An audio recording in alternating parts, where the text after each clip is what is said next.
guys? Jim here with another Lots of Games review. I'm really excited. Today is release day, at least in North America, for Assassin's Creed Unity. Today I'm going to be doing a review for you guys on Assassin's Creed Unity, and I want to thank the folks at Ubisoft for providing me review copies of the game on the PS4 and Xbox One. I'm really excited to dive into this game, show you guys gameplay, and let's go ahead and get started. As I mentioned, Assassin's Creed Unity comes out today in North America on the PS4, Xbox One, and PC, and Unity will also be made available in other countries later on this week. The setting for Assassin's Creed Unity takes place in Paris during the French Revolution. You play as Arnaud Dorian, who has to solve a variety of mysteries to figure out why there is such unrest in Paris, and at the core, who's responsible for the riots and the fighting that's taking place within the streets. Now let me just first say to you guys that the first 2 hours of playing Assassin's Creed Unity, I was literally shocked to see the amount of people that fill the streets in Paris. Now through the years I've played many fantastic open world games, but I have to say that there was an insane level of immersion that I felt with Unity. Now, I see now, there's a reason why Assassin's Creed Unity is only available on the PS4, Xbox One, and PC. This game has the ability to render crowds of up to 5,000 people. And the detail on these citizens is really impressive. Now, I think many of you out there will really be impressed with how alive the city of Paris feels as you explore the rooftops, dark alleyways, and lavish palaces. In terms of graphics, for me, Assassin's Creed Unity is the best looking game that I've played all year. Now, there have been some great games that I've played this year. Destiny, Watch Dogs, Infamous Second Son. They all had really nice, huge open areas for you to explore. And all those games, they look great. However, with Assassin's Creed Unity, they did just a better job in terms of making you feel immersed in this open world. So often when you're playing an open world game, it feels like this. Hello? Is anybody here? Now, the question you might ask, how does the game play with thousands of characters on screen? Now, for the most part, Unity runs smoothly. Not at 60 frames per second. The game on the Xbox One and the PS4 is at 30 frames per second, and that's more than playable. Now, as I said, for the most part, it plays like butter and is very fluid. From the climbing and the running, or from the jumping to the combat that takes place, the game plays great. However, I did find, unfortunately, there were some moments in the game for me, there seemed to be a little bit of slowdown and some glitching. And also in 2 to 3 cases, I saw that there was some type of glitching going on in terms of a little bit of stuttering in the gameplay. Now, I am wondering if Ubisoft, in fact, bit off a little more than they could chew in terms of cramming so much into the game. You've got these thousands of non-playable characters roaming the streets, filling the streets, fighting, arguing with one another. I'm hoping that down the road that they can patch this and fix this, but for the most part, it wasn't really a game-breaking experience in terms of the glitching and the slowdown. Really, for me, wasn't that often. Now, I have to say that in 2014, there have been a lot of great games that I've enjoyed. However, there's been just this common problem that I found with a lot of these games. And that problem is that so often that the storyline was weak or non-existent.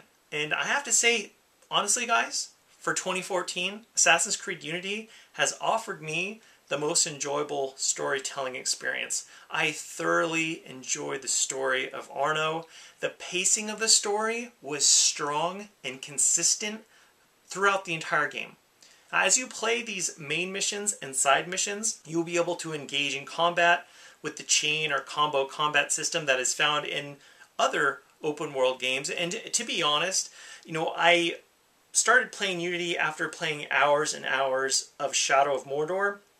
It took a little while getting used to. They have similar combat gameplay fundamentals, but for the most part, the gameplay in terms of the combat is fluid and definitely easy to learn and very enjoyable to kind of advance in. And there's a lot of customization when it comes to new weapons and abilities. The many excellent weapons and clothing that you'll get to purchase will really be limited on depending on how you want to explore the city and take on different side missions that will reward you for your efforts. And guys, I strongly suggest that you invest in a real nice sword or a real nice weapon that you're happy with, because so often you'll be surrounded with those enemies and guards that are wielding guns, wielding swords, and so you'll need a nice sword.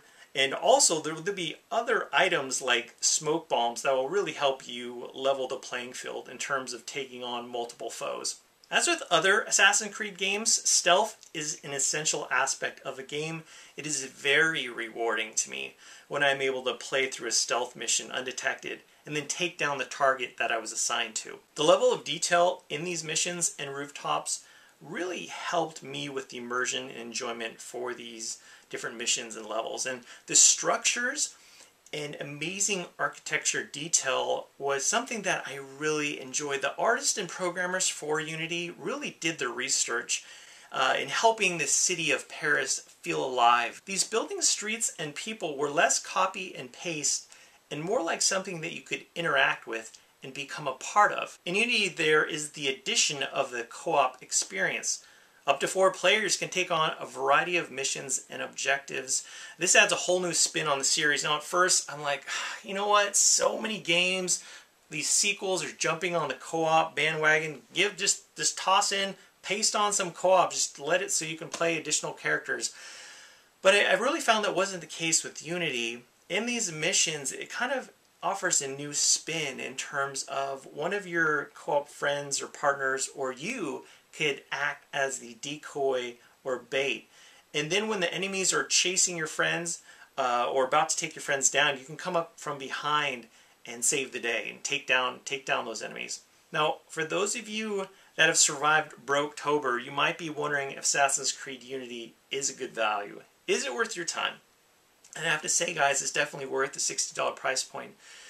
The game looks great. There's an excellent story. The open world is exciting and entertaining. There's just so many missions, tons of side missions that you can take on. There's just a lot of content, guys, in Assassin's Creed Unity. Unity offers dozens of hours of single-player content, and the addition of the co-op missions will further the extent of the enjoyment that you'll have with the game. So guys, overall, I definitely recommend that you check out Assassin's Creed Unity. Assassin's Creed Unity is made available now on the PS4, Xbox One, and PC. A very fun title, and like I'd mentioned, there's a lot of great open world games out there, but I've never really felt like a city was so alive. Just a nice level of detail, so much to do, so much content. And again, this is, as I mentioned earlier, there have been a lot of games that just have had a weak story or a story that's really kind of non-existent. Assassin's Creed Unity is quite refreshing in terms of it's been quite the opposite for me, and so far it's had the best storyline in a game for 2014. I really enjoyed it. Highly recommend that you guys check it out. Unfortunately, there were some technical issues and slowdown occasionally in the game, but it wasn't so frequent for me that it was game breaking. Hopefully Ubisoft can address that. I'm sure this is quite the technical feat, being able to render around 5,000 characters on the screen at once. It's pretty outrageous, pretty jaw-dropping of what they're able to do in the game. And overall, guys, I definitely recommend it. So as always, thank you so much for watching. I appreciate it so much. I'll talk to you later.